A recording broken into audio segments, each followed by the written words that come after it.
Prime Minister Carney, sworn in for the second time today, but now the work really begins, doesn't it? You've got to steer Canada through what you have described as its most significant crisis. Just so we're clear, what's at stake? Is Canada's existence at stake? No, the existence not at stake. It's the most significant economic crisis. It has a heavy element of security, national security that comes with it. The extent to which we will be cooperating with others on our national security, particularly the United States. So the scale of the crisis is the economic crisis and the fact that the fundamental nature, and my judgment, our judgment, of the global economy is changing.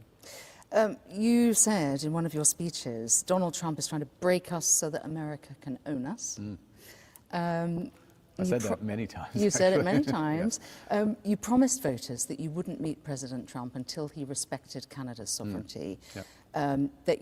There you were in the Oval Office. I'm sure you enjoyed that a lot. With him calling Canada the 51st state to your face. So the question is, why did you meet him? Well, a couple of things. One, he was expressing a desire. He wasn't calling, he'd shifted from the expectation to a desire for that to happen. He was also coming from a place where he recognized that that wasn't going to happen.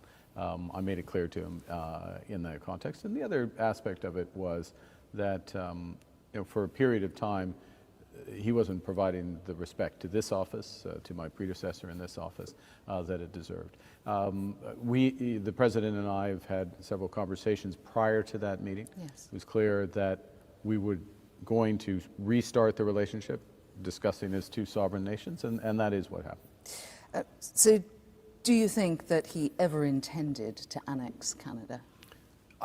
There's wish and reality. Did he want to? Did it look like an attractive combination to him? Yes. Does he still muse about it? Perhaps. Is it ever going to happen? No, never. Okay, but you talked very tough during your campaign and you rallied a lot of Canadians behind you. You seem now to be dialing it down a little bit. Was it politically advantageous to you to make Canadians feel that he was coming for Canada? I recognized very early, I think I recognized very early on, amongst the earliest, that this was a threat. It was a threat to our sovereignty. I was very clear from the start that Canadians wouldn't stand for that. Canadians made it very clear, almost virtually to the individual in terms of the way they voted. They didn't all obviously vote for me, but the stances of other parties shifted towards where I began. And so, but now the question is, can we, it's an open question, can we negotiate that new partnership? It's started, those discussions have started, but they certainly haven't concluded. And in terms of his desire for some kind of marriage, as he described it, a beautiful marriage with Canada, do you think you can keep that at bay, his desire? Yes, without question. Look, there's a couple of things that are quite important, and this is true in and of itself. It's also relevant to the negotiation. We can give ourselves far more than the Americans can take away. So yes, they put tariffs on us. Yes, they're causing problems in the auto sector, in the steel, the aluminum sector. They violated the NAFTA Accord and other aspects. And so that has an economic impact on Canada. They could put more tariffs on us. That's always a possibility. Conceptually, I don't think that's going to happen because we're now moving towards a more constructive place. But we have within our own power an ability to grow this economy in ways that will outweigh the negative impact of American tariffs. We'll come on to... And so that's important, and I think that's something that the President and the U.S. administration increasingly understand. That's useful for our discussions with them because they know we can wait. Okay. Of course, it's important for Canadians, first and foremost. Of course. But knowing that the President has a desire for Canada, yes. Part of what you're doing is symbolic, isn't it? You're inviting King Charles to come here to this building, to open Parliament. Are you trying to send a message to the US President? Well, I think His Majesty coming sends a message first and foremost to Canadians. It is a message of sovereignty, and I think one of the points I've made from the start of when I first became Prime Minister is to emphasize that Canada, it's an amazing country, best country in the world, I'll add for your viewers. I'd be surprised if you didn't say that. Yeah, exactly. But it is founded on Indigenous peoples, the English and the French. Three peoples founded this country, in effect. We've come a long way in reconciliation with the Indigenous people. Now we are one of the most diverse societies. And so the point to be made from the history, the lineage, go back to our head of state, but also a reminder of the nature of what Canada is and has become is a very powerful message, first and foremost, to Canadians. I'm just thinking that it feels a little coincidental. It's nearly 50 years since the Queen came and opened Parliament here. Has it nothing to do with Donald Trump? No, the desire to reinforce all issues around Canadian sovereignty have been accentuated by the president, what he said. They exist in normal times as well. No, it's not coincidental, but it is also a reaffirming moment will be a reaffirming moment for Canadians and really a sign of what this country has become. And Prime Minister, did you ask the King, or was it his idea? I asked the King. I asked the King when I visited the United Kingdom in March, within days of my becoming Prime Minister the first time. And he liked the idea? His Majesty was very receptive, and we're honored by his visit. It's not the easiest thing to do, to get up and come to Canada, although I would like to say to visitors, it is easy to come to Canada. Please do. We're more than welcome. Yeah, no, it was our idea, warmly endorsed by His Majesty, and we're very pleased he's coming. The King, your head of state, of course, has also invited Donald Trump on an unprecedented second state visit. Keir Starmer personally handed him the invitation in the Oval Office. All the while, he was threatening Canada's existence. What did Canadians make of that? I'll be frank, they weren't impressed by that gesture. Quite simply, given the circumstance. It was at a time when we were being quite clear, some of us were being quite clear about the issues around sovereignty. I was not yet Prime Minister, but I was being clear on the campaign trail, and it cut across some of those messages. So do you personally think that a state visit to the UK for President Trump is appropriate, given that backdrop? Well, that's a judgment for the government of the United Kingdom and the Palace. I'm sure you have an opinion. Well, you reference, I have an opinion on many things, some of which I keep to myself. Well, I'm inviting you to share it. That's very kind. You mentioned that it's unprecedented for a second state visit. President Trump is also unprecedented in having an interregnum between becoming president again, so both 45th and 47th president. So there are many unique factors, and I leave the diplomacy to the UK government. The Oval Office, we've talked about Keir Starmer being in there. It was your first big post-election test. It can be a lion's den, can't it? We saw what happened with President Zelensky. But it seemed cordial. He flattered you. But I have to say that you had a face, you pulled a number of faces that launched 1,000 memes across social media. Okay, I'm aware. What was going through your mind while President Trump was talking?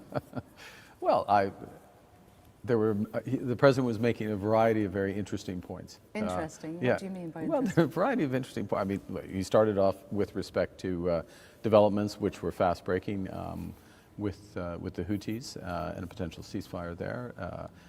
It ranged on to a series of other issues, including a mystery announcement, which I found quite riveting. Yes, he kept you on the edge of your seat, if yes. I remember. Yeah. I know that you can't tell us about the substance of what was discussed, but if you could give us a sense of, just a flavour of behind closed doors there. Did the President's tone change with you after the press conference? Yeah, I mean, well, the President is interested in a very wide range of issues, global issues. We had a long and varied discussion of a number of challenges from Iran, other aspects of the Middle East, Russia, Ukraine, developments there, and beyond the Houthi situation with the Houthis.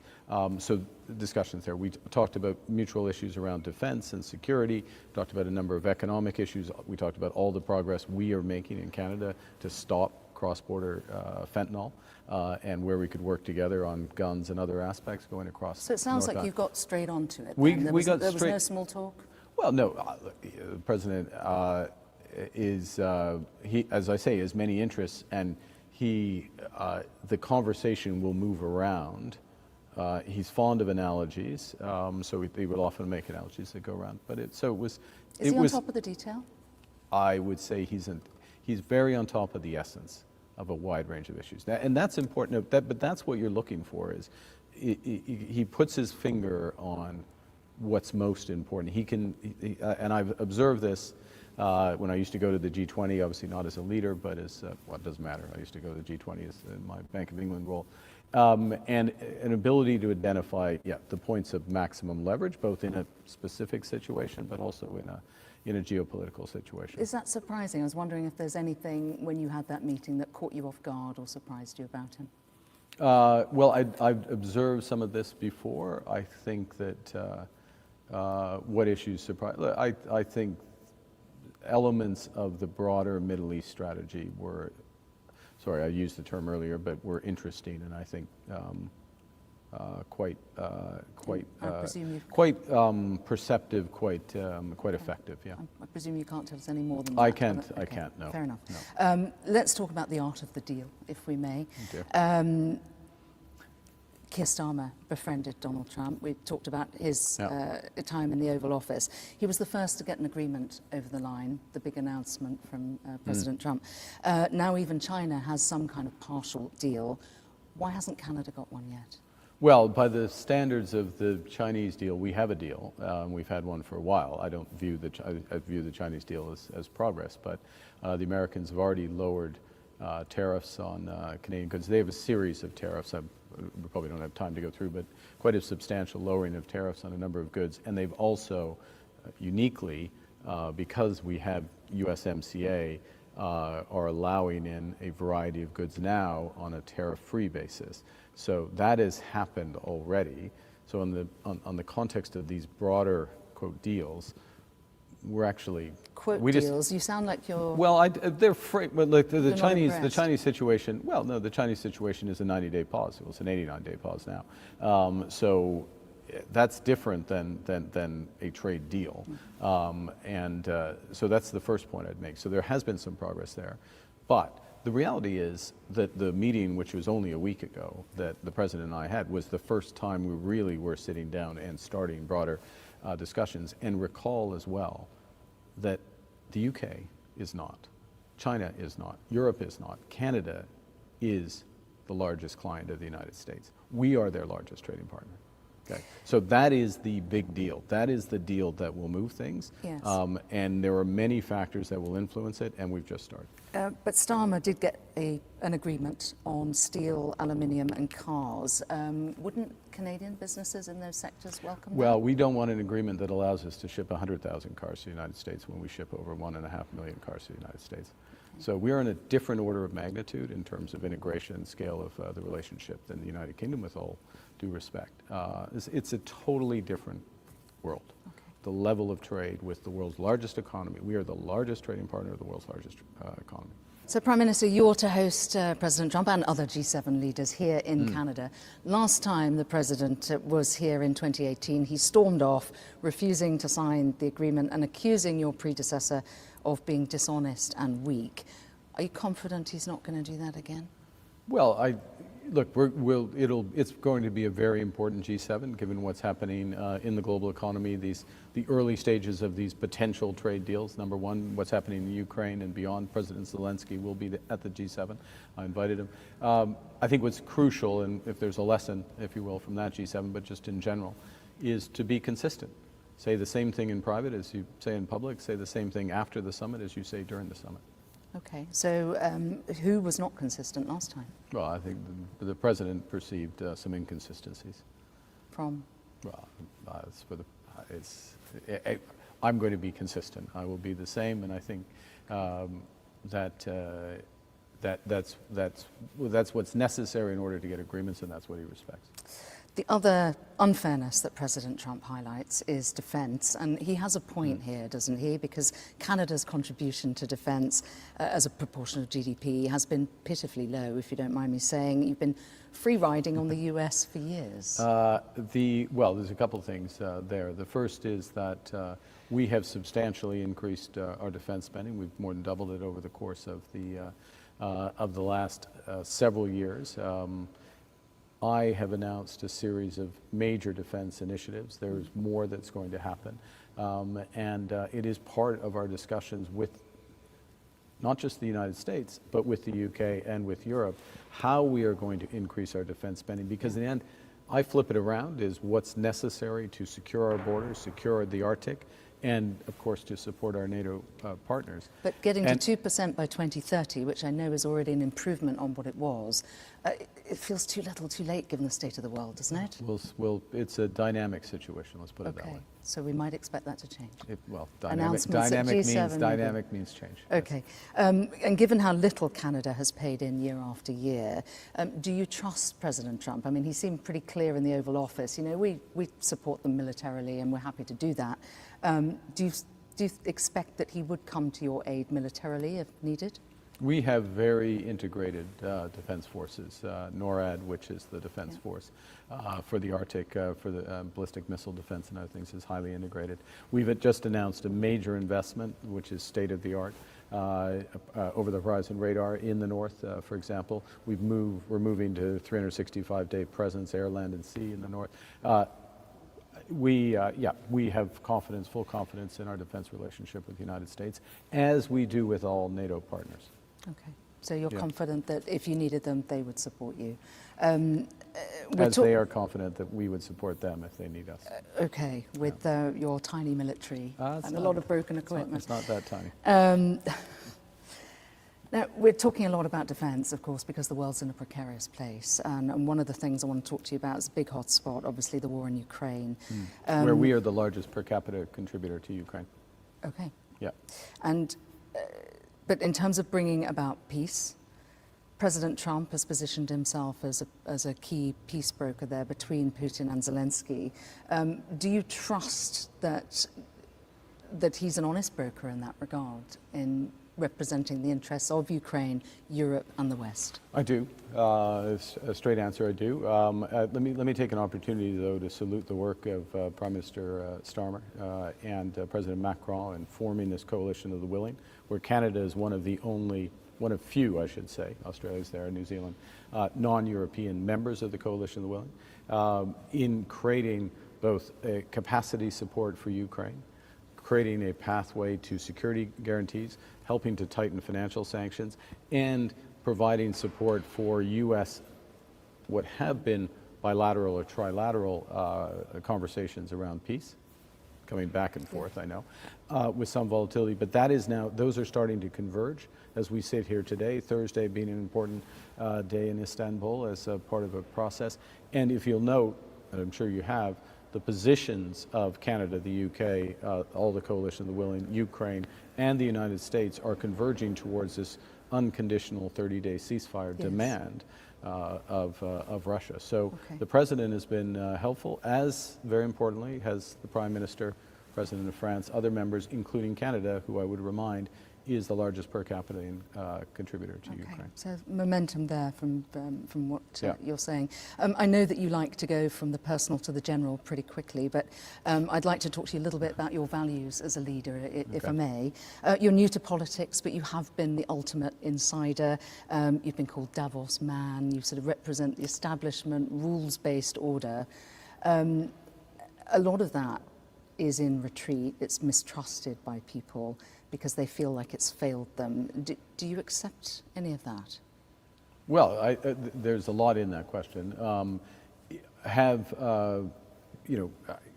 there been a cost of living crisis, including in Canada? Yes. Has inequality gone up in a number of countries? Yes, not in Canada, actually, following following transfers. So inequality has actually flatlined and gone slightly down in Canada the last several years. Are there challenges with globalization and tilting of vote? Absolutely. I've identified those over time. So there are a series of those issues, and they are real and they translate to people. And people want solutions. Now, the solution that Canadians chose is me. We got more votes than any other party has ever got in Canadian history. We won the majority in 7 provinces. We won many seats. And the solution that we're looking to is, first and foremost, to build one Canadian economy, a fairer Canadian economy, and to build out trading relationships with reliable partners. So it's not a turn inward strategy that Canadians are embracing. That's interesting because you did win, obviously. I congratulated you at the beginning. Yeah. Populists are not in power here or in the UK, but they're hard on your heels, as they are in the UK. They were ahead by 25 percentage points before I ran. So yes. I think it's important to recognize, I'm going to stress this point. This country voted for diversity, openness, fairness. Yeah. That's what we voted for. But populists are still setting the agenda to an extent, and you ran on a platform of nationalism and border security. I'm just wondering if that's uncomfortable for you as a man of the centre-left. No. I think you have to deliver. A first responsibility of government is safety.